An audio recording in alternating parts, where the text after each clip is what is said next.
Welcome to Michael's Record Collection. I'm very excited to have with me for this episode Alex Grossi from Quiet Riot, but also a new band with a new self-titled album coming out called Hookers and Blow. Alex, thanks so much for being with me. Thanks for having me, man. Appreciate it. So this album, self-titled Hookers and Blow album, comes out Friday, July 23rd on Golden Robot Records. You guys started this, is this correct? You started this in 2003, you and Dizzy Reed from Guns N' Roses, as an excuse to drink for free in Hollywood?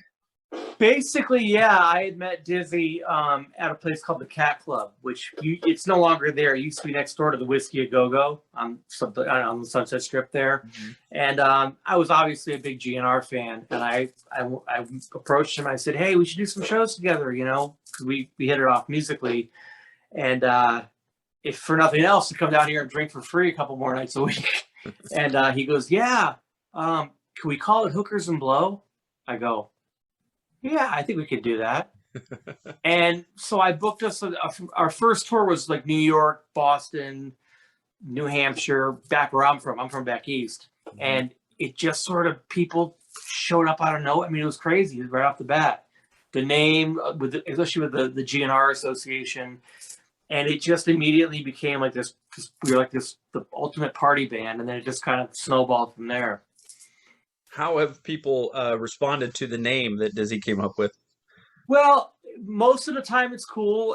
As things have gotten more politically correct in the past 15 years, we've had more trouble with it. But we own the trademark on it. And there's been a few times where I've gotten phone calls from the promoters saying, "Listen, our corporate sponsors are about to pull off the show because they will not put the Coors Light logo next to the Hookers and Blow logo."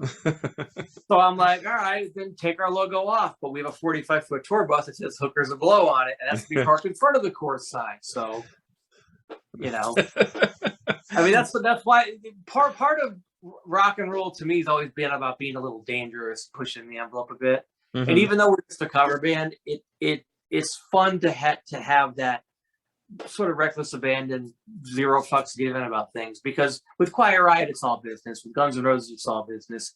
Hookers and Blow is sort of like our little camping trip to get away from it and just have fun. Yeah. So talk to me about the decision to be a covers band. You guys knew you wanted to work together. Why covers? Well, we actually did work together on Dizzy's solo record of all original material, and he played on I was in a band called Beautiful Creatures. He played on that record. So we have written together, but with Hookers and Blow, we said we're never going to write a song.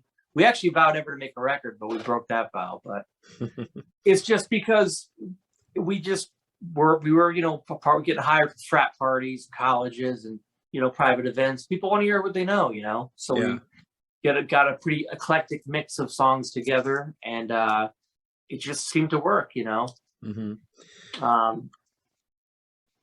Well, you were on guitars. We got Dizzy Reed on keyboards. Tell me about the other members of the band currently. I know it's gone through some different incarnations over the years. Yeah, we've had a lot of different bass players and drummers, but the solid lineup now is Mike Duda on bass from the band W.A.S.P. Mm-hmm. and Johnny Kelly on drums from the band Typo Negative. And Dizzy's wife, Nadja, has joined on as background vocals as well. So it's kind of become a family affair. Yeah. And she also kind of comes to the forefront in one of your covers on this album, which is it's an interesting group of songs. Most of this is classic rock, Zeppelin, Stones, Blue Oyster Cult, and then there's two that kind of stand out. There's a Body Count song on this and a Beastie Boys song on this. How did you guys I know you guys have played more than 12 songs over the years. How did you narrow it down to these particular 12 songs?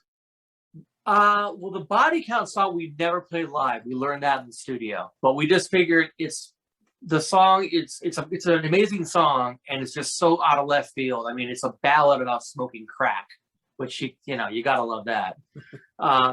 And the Beastie Boys song we used to play live, and we were recording it in the studio, and you really can't recreate what the male voices did in that song properly. It was such a moment in time.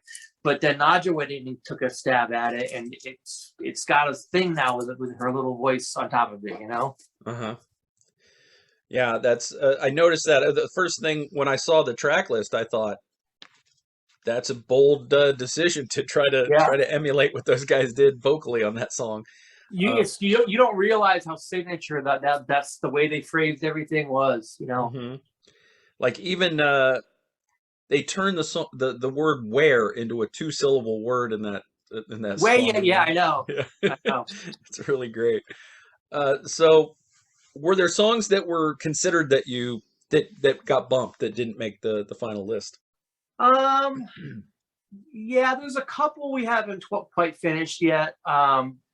Probably save for the next one. I mean, there's certain songs that work great live and don't work in the studio, and vice versa. Hmm. And we had to find that out, you know, by trial and error in the studio. Um, you know, we do a great version of "Sympathy for the Devil," but then again, GNR already covered that. So, um, you know, it's been, you know, kind of like the trial and error. A lot of the songs that didn't make the cut, excuse me, sorry about that. No A worries. lot of songs didn't make the cut were simply because they just, you know, we heard YouTube of us playing them live, and it worked at a club where everyone was drunk and everything, but Yeah. didn't translate the tape, you know. Tell me about your approach to cover songs, because you know there's one school of thought that you should remain true to the original and pay homage to it and respect it. Another school of thought says put your own stamp on it, do something different with it. And you guys have kind of done a little bit of both on this album. I think there's a happy medium there, you know. I mean, if you try to do it too much like the band, then you're just doing a sound alike. If you're trying to make it, you know, so abstract from the other, you know, sometimes that works, you know. I mean, but it's just, there's a fine line. It also depends on, you know, what you can deliver musically and what the song was to begin with. I mean, you know, the body count cover is definitely a little different than the original. Mm-hmm. Our version of "Under My Thumb" is definitely very different from the original. Um, you know, one thing I want to do on the next record is cover "Freebird," and I'm talking the entire thing, like note for note, all the guitar overdubs, because we actually play it live, because there's always some asshole in the crowd that goes, "Play Freebird," and it's like, really? Guess what? You're getting Freebird, all 9 minutes of it, dude. Yeah, get ready, So settle in. I'd like to document that. Yeah, that's great. So you start this off with the Rolling Stones. You got a couple Stone songs. "Rocks Off" is the first track, and you guys did a video for that one. Yes. And you talked about "Under My Thumb," which has a little bit of "Let's Spend the Night Together" at the end of that. Yep. I really liked the "Under My Thumb" cover. It's you know, I think Stone songs are make for great covers, because the dirty little secret in my mind is that Mick gets by with attitude, confidence, and conviction. He's not a great singer. No, no, it's all about the way he sells it. Yeah. Hmm. And I think you guys do a tremendous job with it, and you really ride that song really well. I like what you did in the second track, "Shaken," which is an Eddie Money song. You didn't do a lot of stuff from the 80s, but this one's out of the 80s. And I liked your little spoken word part in that one.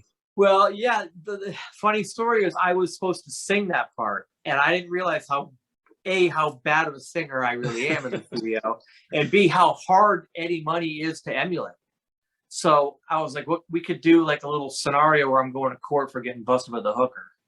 And I did all the voices. I did Mr. Grossi, you know, did the gavel and everything, Yeah. and it worked. You know, and it's something, Eddie Money had a great sense of humor. And I'm really sad. He knew we were covering it, but he didn't get to hear the final version, Mm-hmm. unfortunately. But he would have totally loved it. So it's a good little tribute to him.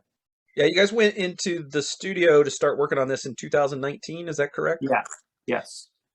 And that kind of plays into the third track, is that there are two Zeppelin tracks on here, "Trampled Underfoot" and "No Quarter." And the special thing about these is that Frankie Banali, the late great drummer from Quiet Riot, played on these.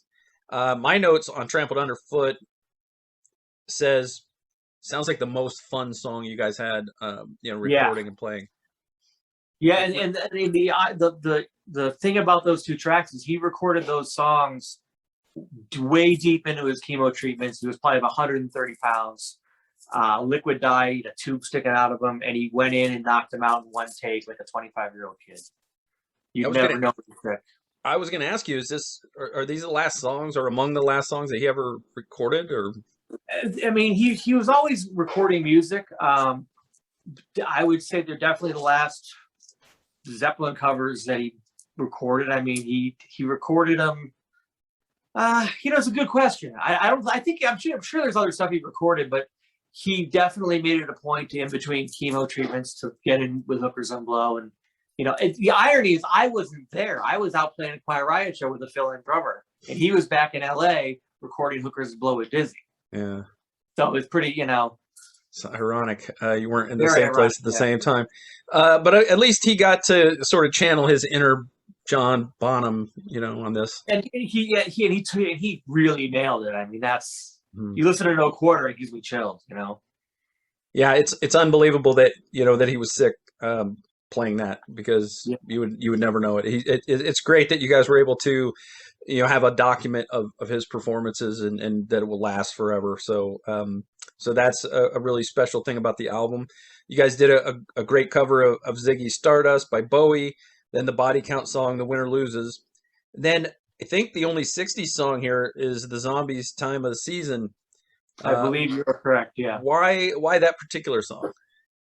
That was one of the first songs we ever played live as a band, and Dizzy would come out front and play acoustic on it and not play any keyboards, the irony being this whole song's a keyboard solo. And when it came time to record it, we brought it back in, but I'm like, dude, you got to go off on the keyboards on this thing, and Nod just sings a lot of that one too, and it works.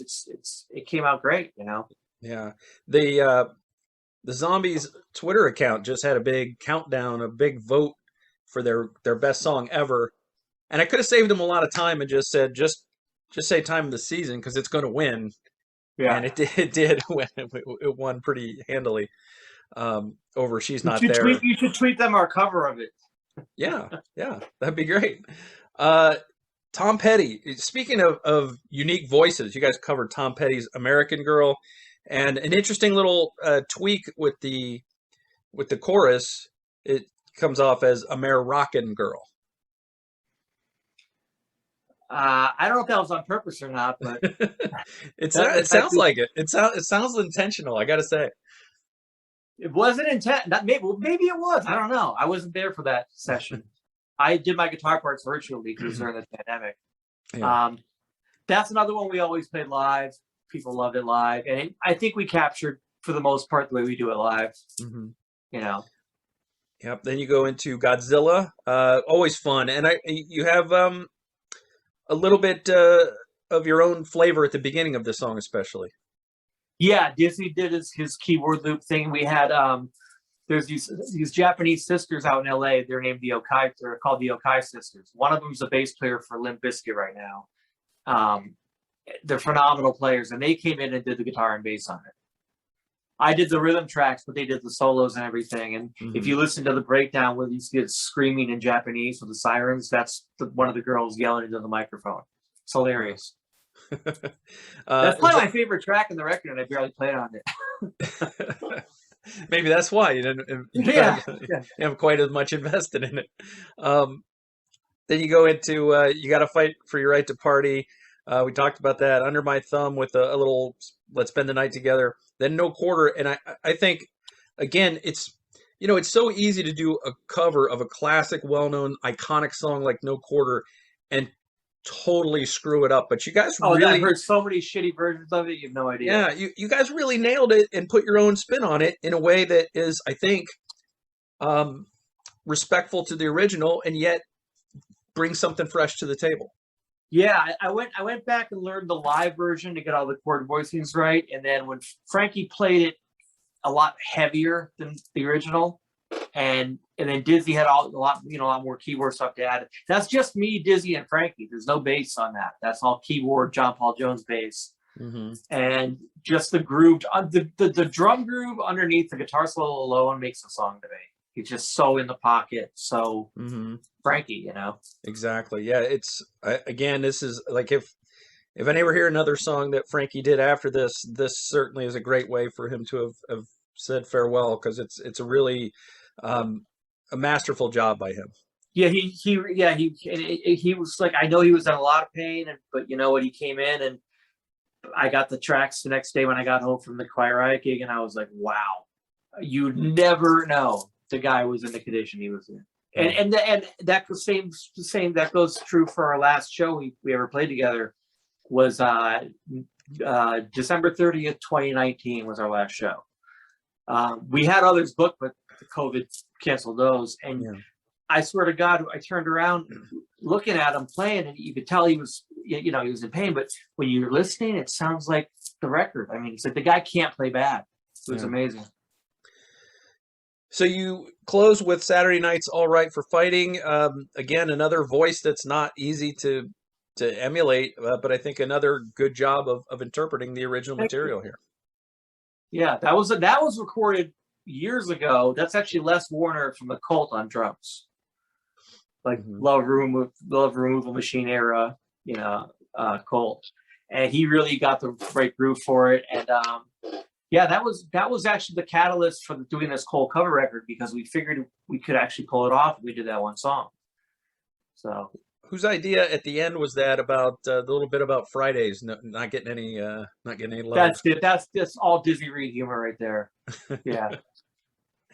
And the other thing too is you guys said you weren't going to do any writing, but you had to kind of rework one of the verses for the Beastie Boys song, because you had to work Hookers and Blow in place of the Beastie Boys.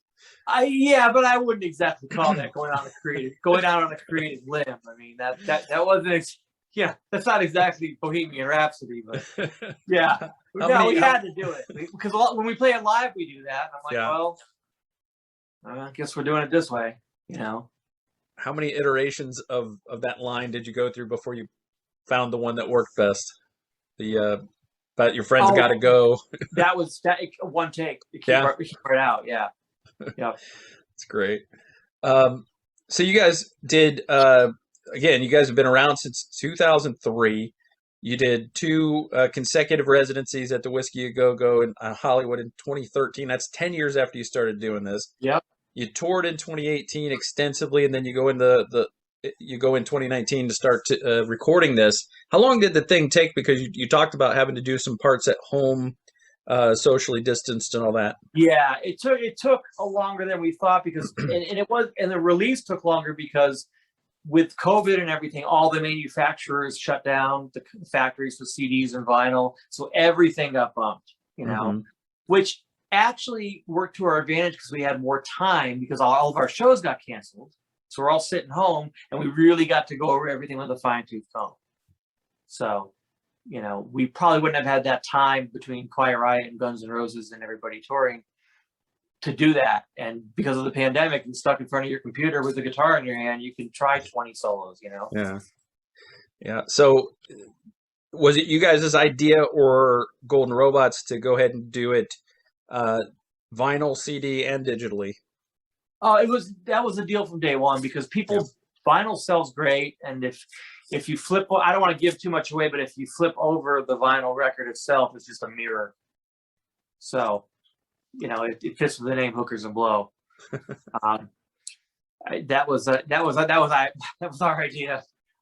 We wanted to make something cool and collectible, and there's a big market for vinyl. I mean, it ain't cheap to do. I mean, that's for sure. And there's a lot of backups, a lot of production issues, because there's so much demand right now for vinyl, and they can't keep it in stock. I know I've been trying to buy Kiss Alive on vinyl, and it keeps going out of stock, and they keep having to repress it. A lot of it's because of the pandemic, because they've got a lot of the factories that make vinyl they cut their staff way down.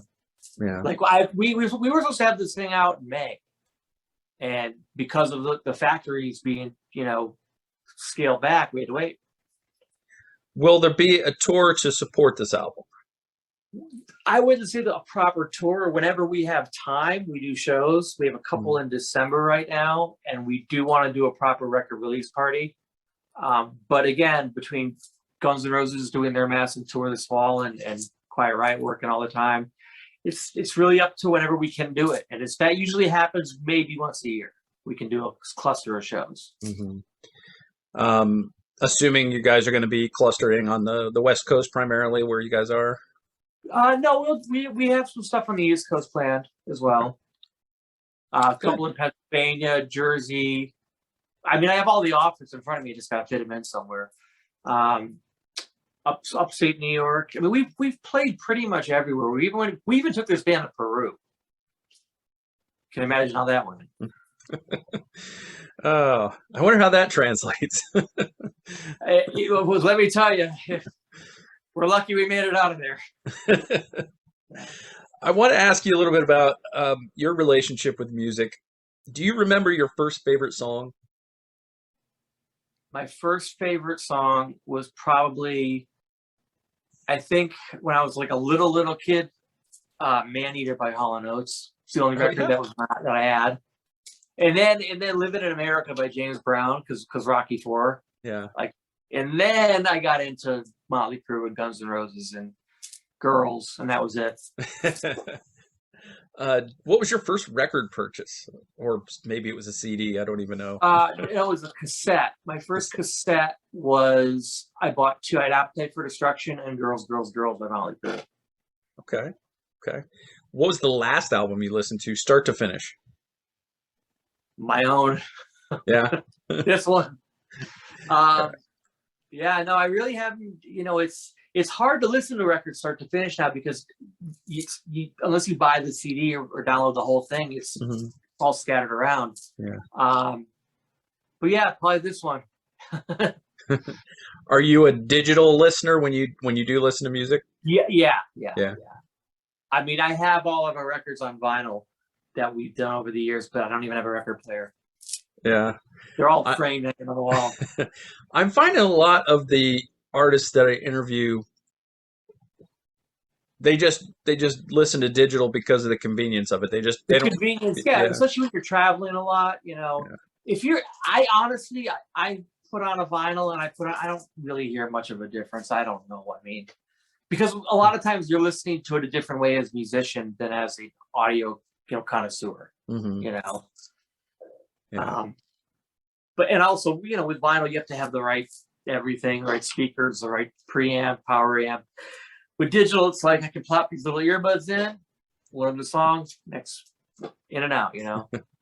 Yeah. Where were you the kid on your block where everybody went to the house, your house, to listen to new music? I know, like in my neighborhood, I would buy the records and people would come over to my house. Yeah, I was definitely. Well, my parents were both music. My dad was a musician. My mom was a dance instructor, choreographer. So it was a very artistic family. So there's always music in the house. And yeah, I was the one who would go to Sam Goody at midnight to Use Your Illusion before anybody else, and then we'd all dub it. Oh yeah, definitely. And we had a basement with a guitar rigs and drum set up, so we'd always jamming. What was your first concert that you went to? My first concert that I ever went to, well, I went to see Emerson, Lake and Powell against Oh my yeah. will. Okay. My dad made me go. I didn't like it. No. No. And Bottom opened. All right. Jason Bonham's band. They were cool, but I didn't get the Emerson, Lake and Powell. Yeah. My first concert that I went to that I wanted to see was Poison and Slaughter on the Flesh and Blood tour. Okay. Now, like, I know from my past, and I know from talking to other people, a lot of people kind of glom onto some of the things their parents were into, but not all of it, because it's not cool to be into everything your Yeah, parents were into. But some stuff kind of seeps through. Was there anything like that that your parents listened to that you still kind of enjoy today? absolutely not. My dad was a big jazz guy, and I don't, I can't count. If it's not in four, I don't know. I mean, I'm not. I can't process it. My mom, because she ran a dance school, would always do her dance recitals, and it would be an eclectic mix of like Michael Jackson and then Paula Abdul, and then she'd do a Metallica song. So I would, I got more into the pop stuff and the more songwriting end of things by listening to what she was teaching kids to dance, what the kids wanted to dance to. So Yeah. I was more well-rounded than your typical metalhead, Got it. in high school. How old were you when you started playing guitar? I was about 14 or 15 and just never looked back. That was it. When Now, I barely attended high school, barely got my diploma, but I got a scholarship to Berkeley College of Music up in Boston. mm-hmm. And I went there for about 2 or 3 months till I realized that if you really want to be a rock star, you're not going to learn how to do it in a classroom. So I went on auditions and found a band that was on the brink of signing a deal and going on tour, and took the gig. Were you at an early age, were you the student that would do all this stuff your instructor said, do all the scales, or did you just want to go right into that solo that you heard on that Guns N' Roses album or whatever? Oh no, I used to take lessons. I used to take 2-hour lessons a week. And because I was really into it and I wanted to learn the solo, but I wanted to learn why the solo was a solo, like what scale he was using, so I could make up my own solo like that. Yeah. And then eventually I started teaching after that, and I tried to apply that to my students. Like they'd want to learn a Green Day riff, and I would show them, okay, well, the reason this chord progression is what it is because it's moving from this degree of the scale to this. And, I find it easier to teach and to learn if you're learning with content that you're interested in already and aware of. Mm-hmm. Like if you bust out some old folk song to teach a kid a G chord, the G chord is the same whether it's in a Green Day song or whether it's in Kumbaya. So, yeah. Well, it's interesting to me that you were, even at an early age, you were already thinking 2 steps ahead and not just trying to rush to that end product. Yeah, no, I wanted to learn because it's the way I was brought up. It's like, if you're gonna do it right. I started on piano, and a piano teacher would come over every week and nope, do it again. It wasn't a hobby in my house. It's all we did. Tell me about the band Angry Salad. That was the band I dropped out of Berkeley to join. They were the new hot thing in the late '90s in Boston. They were more of a pop rock, Goo Goo Dolls, Collective Soul, Sugar Ray thing, which was what was going on at the time. I mean, I've always been a rocker at heart, but I figured if I want to, sign a deal with Atlantic and do it right, get my foot in the door, I'm going to do it. And those guys were my college education, if you will, because they toured 250 shows a year. And they were all Brown graduates. So they're really smart guys that wanted to be rock stars. And they got this kid who barely got through high school, but, was living and breathing it. And it worked. We made some great music together. And it was definitely, if it weren't for them, I would not be here right now, for sure. I have to say Angry Salad is one of the best band names I've ever heard. Well, as legend has it, Freddie Mercury named the band. That's according to our lead singer, when he was a kid, he met Freddie Mercury at a bar in the Virgin Islands on vacation with his family and said, I'm a huge fan. I want to start a band one day. And Freddie was all drunk and said, call it Angry Salad. And he did. That's a great story. Whether it's true or not, that's a great story. Well, I don't think, I don't see why. I mean, why wouldn't it be true? It sounds perfectly like, I don't know. It's plausible. It sounds plausible. Well, it's on the internet forever now. And as we told when we signed to Atlantic, we told Ahmet Erdogan that story. He bought it and put it in our press release. That's great.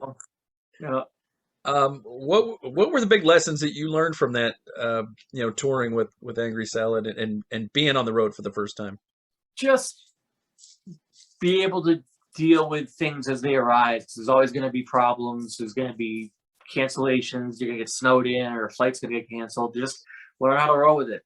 Don't get thick skin, because you're gonna do, when you're 19 years old, you do a show and then you pick up the paper the next morning and they're ripping you apart in the paper, the review. You got to get thick skin real quick,